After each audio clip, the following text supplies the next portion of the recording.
Hi, everybody. So my name is Brina, and I'm a software engineer.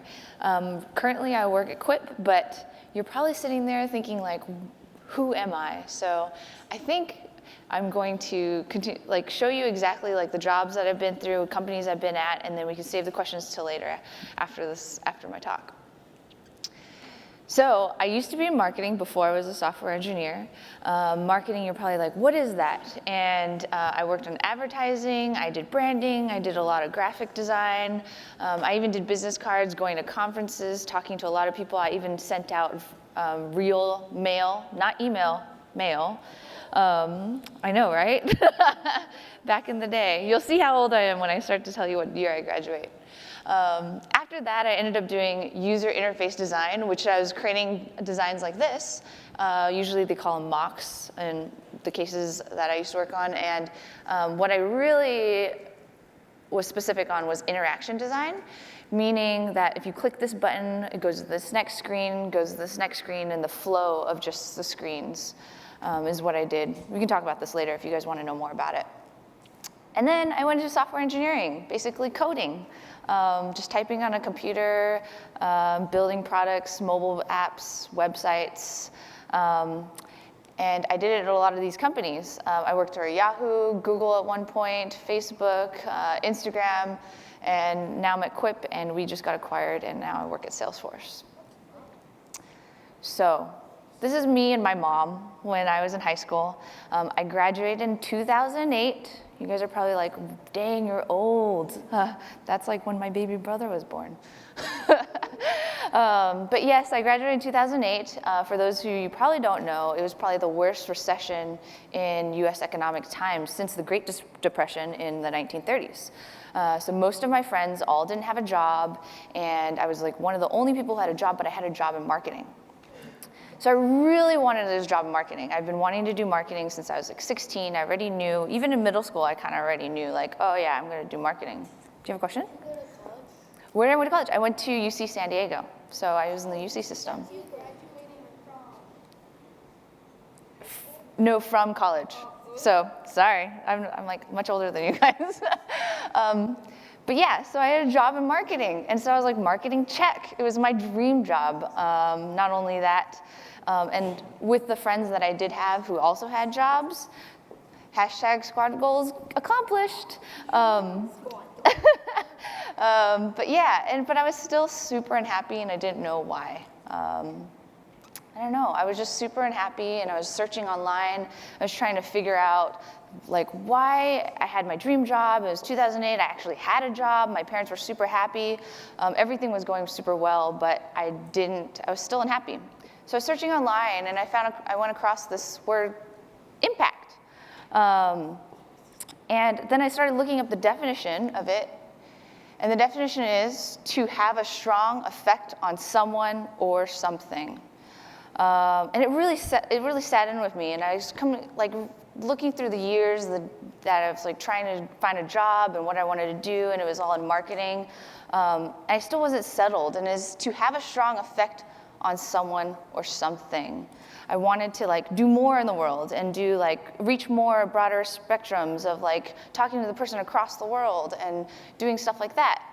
But let me change this definition a little bit. I don't really like the word strong because I think impact should just be you just have to have an effect on someone. And if you think about the definition a little bit more, it's kind of more of a selfless kind of definition to have an effect on the world. And in my first job, so let me tell you a little bit of story. Sorry, let me back up a little bit and tell you a little bit of story in my job in marketing and how I got into coding and how I realized it was kind of my way to make impact on the world. My boss dropped this book on my desk and said, here, make me a website. So it was a small little company. It was me and the two co-founders, and they had no one else to program a website. And I needed to do it. I had no idea how to do it, didn't know how to code. I never knew HTML, but here's this book that I had to read. So I read it from cover to cover and built the website over and over, multiple times, worked on the design, which kind of I started going into user interaction design. And then I realized that as I tweaked the website and made like a contact us form and made all these other things, we started to get a lot more people coming to our website and then contacting us and like starting to ask us about our product and our software. And so as I kept changing the website, more and more people came, and I realized that impact starts small. It was my first taste of impact, and I really realized that coding was the way to do this. And I started trying to like research what coding does, and you guys just probably got a taste of it this morning. And I started realizing, well, what is a coder? Like, what does it mean to be coding, right? Is it a coder? Is it a programmer? Is it a computer scientist? Like, who knows, right? So, but then I realized, and I started doing a little bit more research, and I realized a software engineer is what I wanted to go after. So I started trying to figure out how do I change my career into being a software engineer. I went down the lines of trying to call all these people from these colleges to see if I could get another college degree. And that's what I really wanted to do. But they told me, you could try, but you already have a 4-year degree, but our mission leans towards people who don't have a degree yet. So my one advice to you is do not graduate college if you don't know what you're gonna do yet, because they won't let you back in. So the next thing is they wouldn't let me back into college. So I was like, sure, like what am I gonna do now? They didn't have Coursera, they didn't have Khan Academy, they didn't have programs like this where you can learn coding on like in a day. So I ended up having to shoot for a master's degree. After shooting for a master's degree, anyways, #0 miles per hour, so I didn't get anywhere in that direction. So I ended up shooting for a master's degree, and the way to do that, I needed a lot of the undergrad college classes to even apply for a master's degree. When you apply for a master's degree, you need to have Intro to Java, you need to have like knowing how to build something. You'll learn data structures and all that stuff if you end up going down the path of computer science. And I needed all those classes under my belt.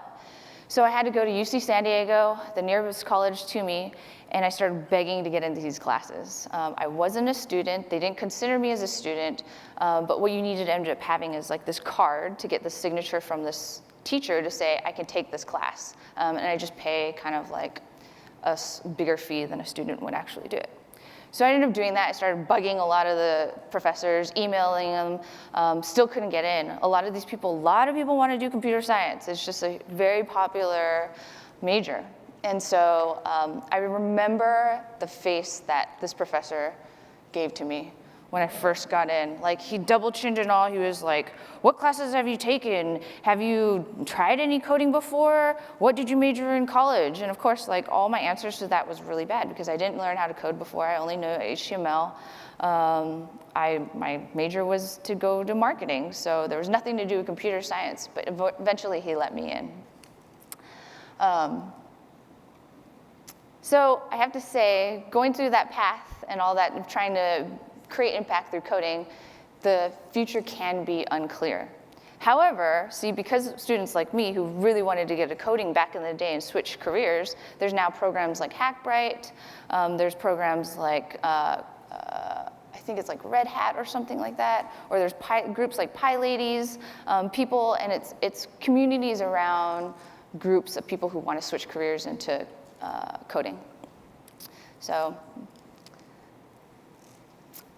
and then let me fast forward to getting an internship and getting a job at Facebook.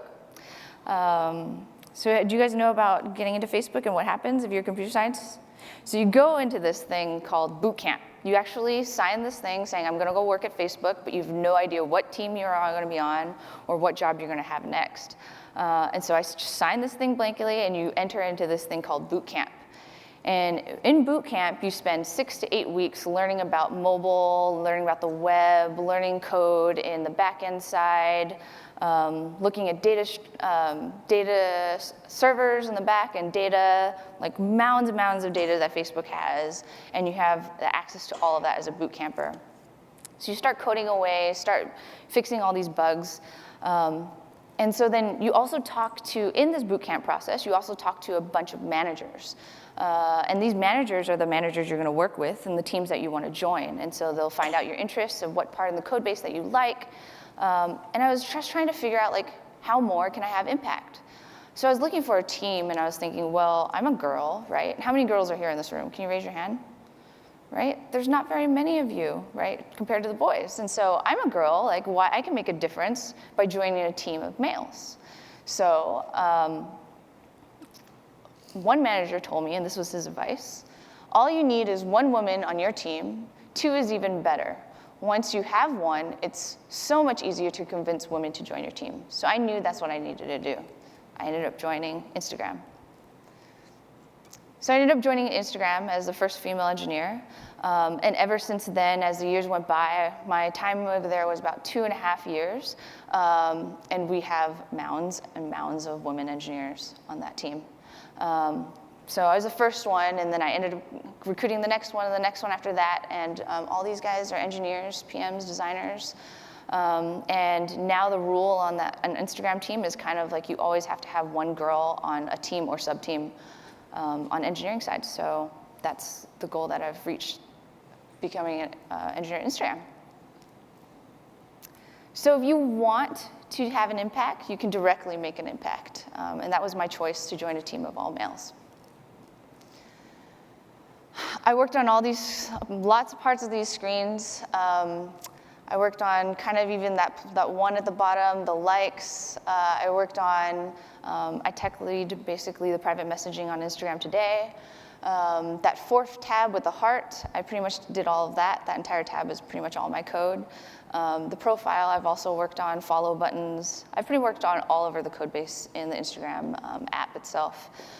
And what you can do by working in that code base is you're giving people a tool to be creative. What I've realized being a software engineer at Instagram, it's not about just making a mobile app. It's making a mobile app that hundreds and hundreds can use. And one way that Instagram affects other people in their lives is through creativity. People are posting whatever they need to do through their creative selves, and post like the best pictures that they have of people, of food, of Insta-meets that they have. And we have these Insta-meets all over the world. Even some groups in Malaysia or in China and Singapore are still having these Insta-meets. Some people come all over the world to have the World Insta-meet in San Francisco itself per year. We have things like Weekly Fluff, where people really enjoy taking photos through their animals and like showing them the best parts about their animals and talking about their best friends. And this is one I'm most proud of, is when I was in Instagram and the Baltimore riots were happening. There's an amateur, Devin Allen. He's a 26-year-old amateur photographer, and he was taking pictures in Baltimore of the riots at the time. And then that same week, his Instagram photo was on Time magazine, on the cover of Time magazine. And it's things like that where you're programming on this mobile app that you have given people the power to share things across the world in that nature, and also make the cover of Time magazine. So as coding and as software engineering goes, you can have impact, and it creates change at a larger scale. Instagram today is now at 500 million monthly active users. So then I was part of that journey as well, and so you can touch people like all over the world with just a mobile phone. Did you do the code that it's like the story? I didn't, but I know my friends who have done it. Yeah. So that came after they started stories after I left Instagram. Can you, do you know how to make an app? How do you make an app? Yeah, I know how to make an app. That's what I do for a living. How do you make How do you make an app? There are multiple different ways. You create the code for an app. How do you get it onto a phone? Yeah. Well, you have a USB plug that you can like say load onto this phone, and it just like loads onto the phone, the code onto the phone. Kind of like your Raspberry Pi. You know how you're like typing some code stuff and then you download it into the hardware? That's exactly the same thing on the phone. I personally use Java. That's because I work on Android. If you are working on an iPhone, then you're using Objective-C or Swift. It's a different code. That's what I use. I use Java, yeah. So yeah, I just wanted to bring it back to having impact and what you can do as a software engineer. You can have a strong effect on someone or something. It definitely starts small. It can be unclear. It can directly make an effect. And it can also make change at a larger scale. Do you have a question? What is Quip doing?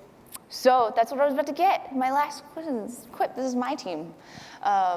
Quip is a collaborative software document, kind of just like Google Docs. So we do spreadsheets, we do documents, we do chat, and it's kind of like your hub that you go into when you work. So I left Instagram with that definition of impact, and this is what I plan to do at Quip. We're a very small team. Fortunately, we got bought over by Salesforce, so now we have a little bit more widespread all around the world because Salesforce has a lot of different customers, and so hopefully I can do impact at the same time. This is the logo. I have a question. My dad, he does like sales and engineering. So are you like that type of person who goes like with the sales team when they do sales pitches? I do sometimes, but I'm more coming from the engineering product side where I can tell them what's coming up. So you're like the opposite of my dad. He's more on the sales side, and then he does some engineering, like with like the technical difference. Yeah, pretty much. So why did you move Instagram? It was just kind of my time. I worked all over the code base, as you can see. I pretty much touched a lot of that interface, and I kind of just wanted some new code base and a bigger code base to work in. To add on to what he just said, so to add on to what he just said, so I don't understand, like, why did you leave Facebook and like Google, and because before you said you worked for multiple of like all those different companies, and Yeah. so why did you leave?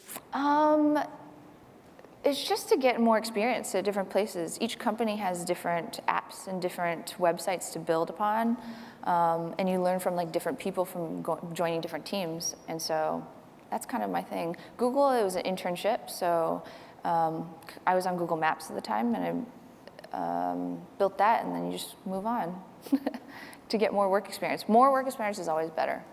And do you plan to stay at Quip for a long period of time? I think so. I think for a good amount of time, yeah.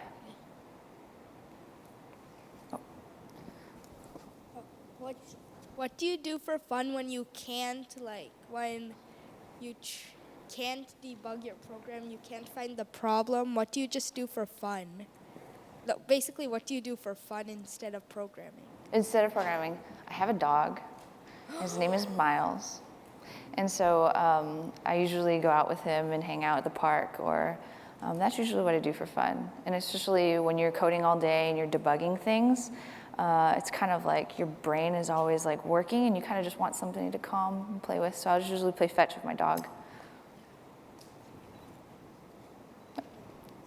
Wait, so are you guys like a branch of Facebook, or are you guys your own company? Quip, you mean? Yeah. Well, Instagram is part of Facebook. Quip is now a part of Salesforce. Does that make sense? Okay. We're just like a smaller company and a bigger company. Yeah. Then my second question is, who is Snapchat part of? Just wondering. Snapchat's part of its own thing. Yeah. They're down in LA. So I don't want to like offend anybody, but like, why? Like because you said it's like Google Docs. Like, why should I? If I was an investor, like, no, I don't want to. That's a good question. Why should I use this instead of Google Docs? That's like, a good question. What's better? So there's companies like Facebook or Airbnb or Uber, like those companies like those, they don't want to be using Google Docs because they are kind of competitors with Google in some sense. So things like that, yeah, you want another person to store your data, and that's where we come in, and that's why people use Quip. So it's like a proxy for Google Docs. You can think of it that way, but it doesn't go back to Google Docs anyway. Yeah. We have a question back here. Oh, yep. What do you use for the back end of Quip? Oh, back end of Quip? Python. Is it language? You like Python? Yes. Yes, this is the back end of Quip. So, like, what are the enhancements? Like, does it have, like, the same idea as Google Docs, or is there some extra stuff, like connected PDF or something? So Quip is different. So that's a very good question because a lot of us at Quip come from Facebook and Google, and we have the experience of, if you ever thought of Facebook back in the day, I don't know how far you guys know, but it was just like basically profile. There wasn't even a news feed, and now today there's a news feed. And even before that, they didn't have chat, and so now there's chat for Facebook. So what we're planning to do, with documents and spreadsheets is change them in a different way that's never been done before. And also, on top of that, bring them all into one app instead of multiple apps. Does that make sense? Oh, So how do you make money? Is there like an in-app purchase, or is this like bought off the app store? it's a subscription purchase. So it's like basically each month for how many team members you'll be paying for that, the product. So in a sense, you're pretty much competing with Google. Yes, a little bit, not really. I don't know. You're saying that you guys have your own, like, you have like, sort of like your version of Google Docs. No, they're not competing, they're just taking it. Yeah. Because there's still money to be made. Yes. From like Airbnb and like she said, there's still money from companies that don't Yes. So some people don't want to use Google Docs.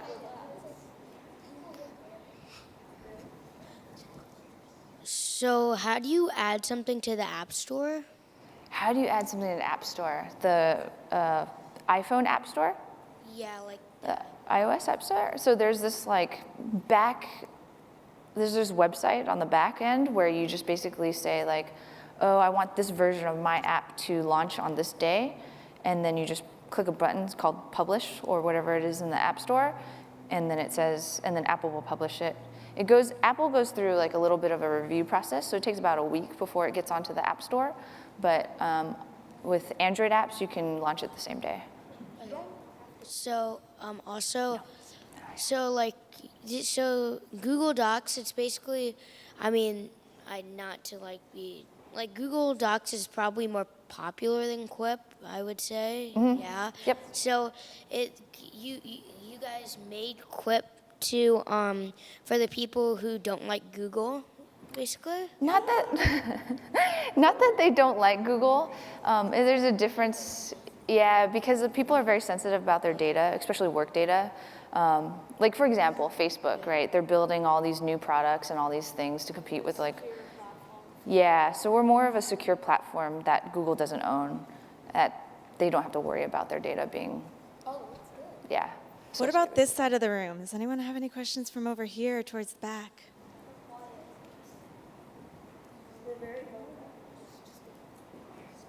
I know some of you girls must have questions. I mean, first girl software of Instagram. No? No questions? So, basically, does Quip work on, like, all platforms? Yeah. So it works on seven different platforms. So you can use it on anything? Windows, Mac app, iOS, Android, web.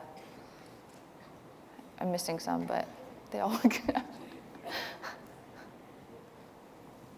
Is Quip friends with any other companies?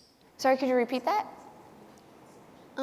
Is Quip, what's the company? I forgot. Quip. Okay, I was thinking Quip. Is Quip friends with any other companies? Does it function with other? Is it, like, are you guys friends with any other company? Oh, we have an integration with Slack. Have you guys heard of Slack? Yeah, so if that means we're friends with, yeah. We have a question over here. Sure. So when you went to Instagram, was it as famous as it is today? When I moved to Instagram? Yeah. No, it wasn't. So Instagram, when I moved there, it was about 30 people total. They got acquired into Facebook with 12 people. And then they started growing, and so they need more people. I got into the team when there's 30 people total. Today, there's about 400 people now. So did you work on MySpace or Facebook? Facebook. Oh, okay. Yep. I worked on Facebook timeline, to be exact. I know. How long does it take to code something? It depends on the feature. For example, the direct private messaging on Instagram, that took like a few months. So depending on how big the feature is. If it's a small feature, which I don't know if you've also used the editing function for, let's say you post something on Instagram and you accidentally need to edit. That whole thing is mine too, and that took about a week. So, yeah. Do you use MySQL? We do at Quip, yes. But I don't personally in my job. Do you have a question back there? No?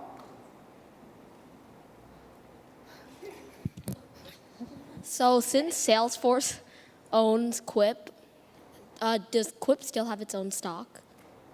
No, so now we're, because Salesforce owns Quip, now Quip has Salesforce stock. Okay.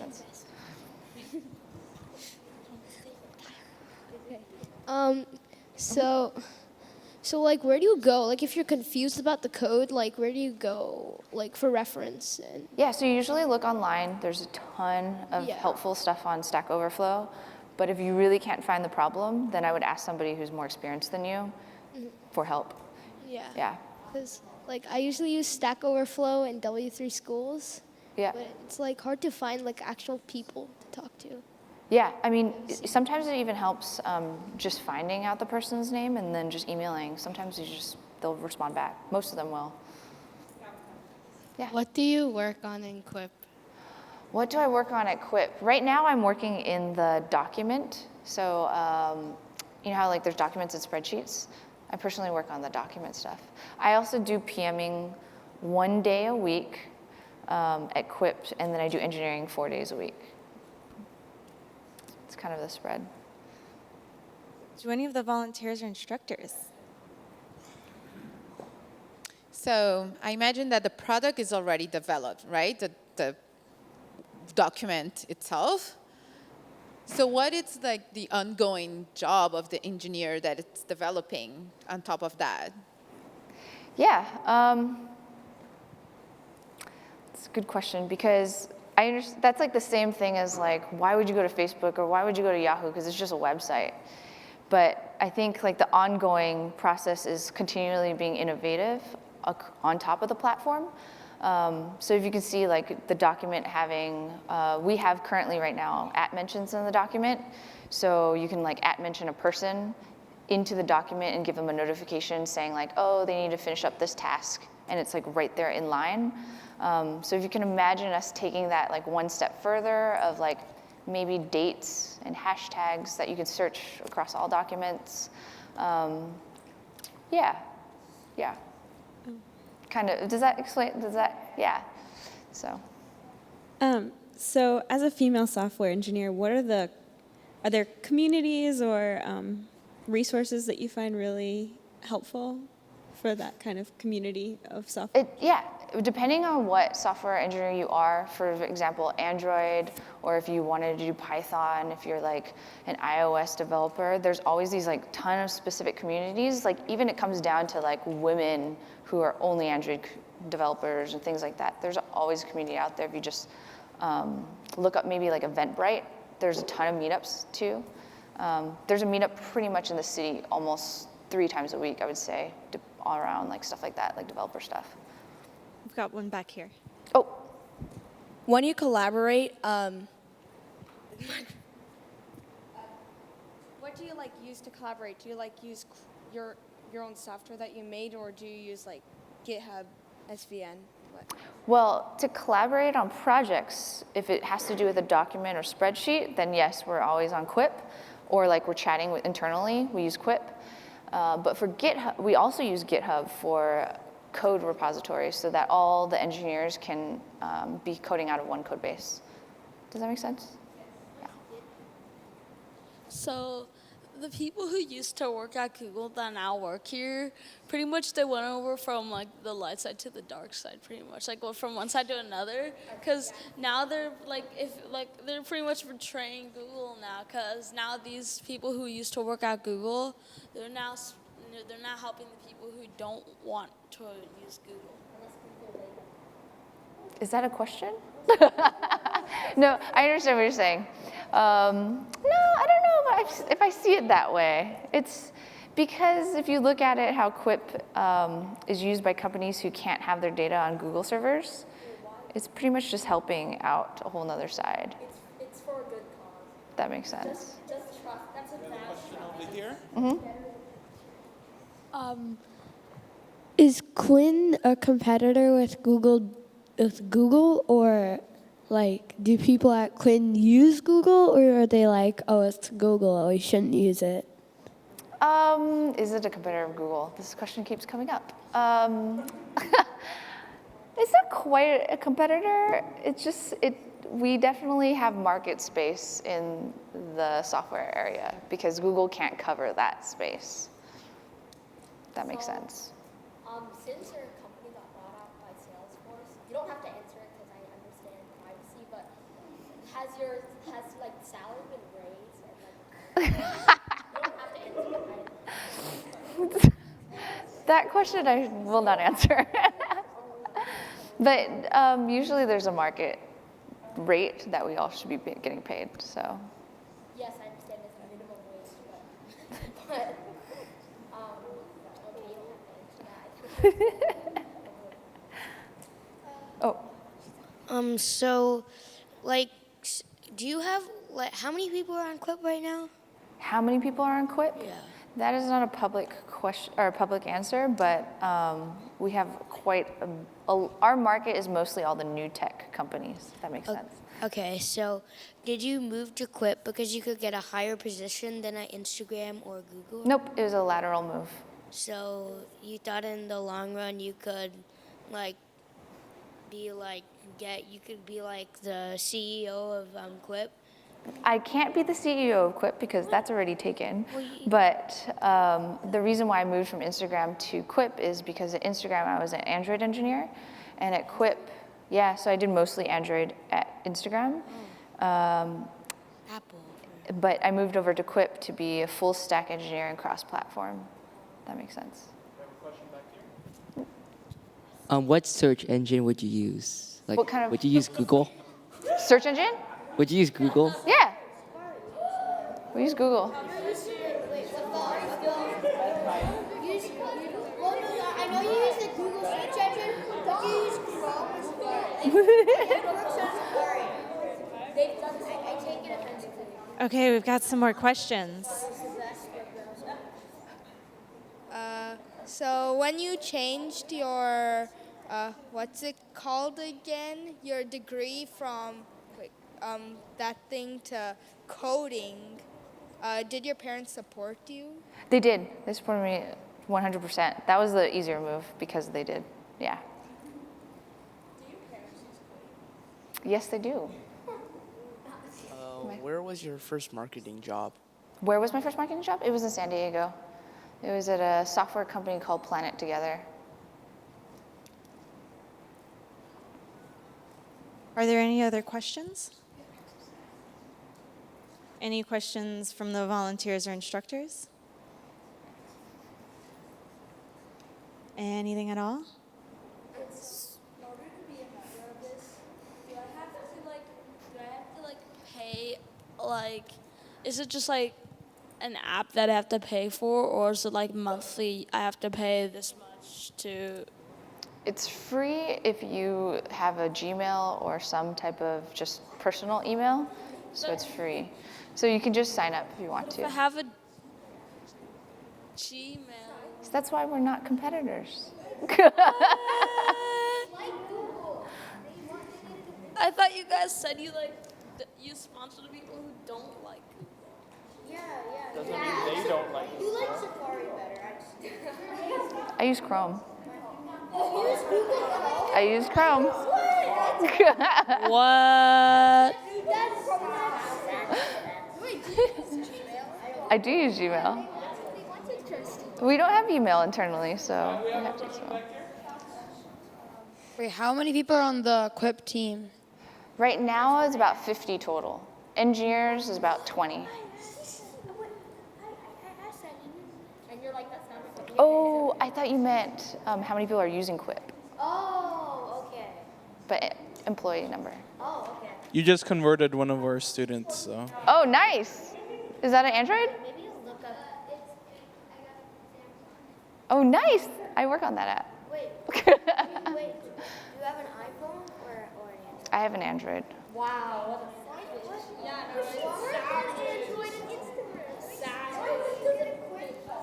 Oh. You get like any. Oh, here's a question. So 2 questions, but Okay. the first one are to the students. What was the name of the software engineer that we talked about down in the gallery 50 years ago that made a huge impact on the Apollo mission? I'm gonna Margaret, guess. I got the first name. Margaret Hamilton made a huge impact, and 50 years ago, women were kind of relegated to software engineers because that was considered kind of like a lower task. Then it was all about the hardware. So my question to you is, as a woman in software engineering, what do you think is so special about it to you?